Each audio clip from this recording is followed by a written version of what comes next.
નવાઝ સોસાયટીમાં 3.5 વર્ષથી રોનક જહાન મકસૂદ હુસૈન દાયમાએ પોતાના જીવનનો પહેલો રોજો રાખી ખુદાની ઇબાદત કરી। મુસ્લિમ સમાજનો પવિત્ર રમઝાન મહિનો ચાલી રહ્યો છે, ત્યારે સમગ્ર વિસ્તારમાં મુસ્લિમ સમાજના લોકો ખુદાની ઇબાદત કરવામાં મશગુલ બની ગયા છે। જ્યારે મોટા લોકોની સાથે નાના ભૂલકાઓ પણ અત્યારની સખત ગરમીના વાતાવરણમાં ભૂખ અને તરસ સહન કરી રોજા રાખી ખુદાની ઇબાદત કરી રહ્યા છે।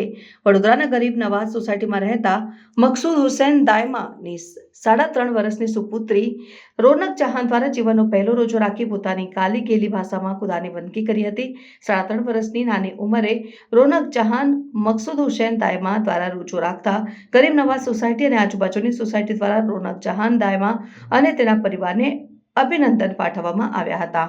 સમાચારોની અવનવી અપડેટ્સ માટે જોતા રહો સેક્યુલર ગુજરાત ન્યૂઝ।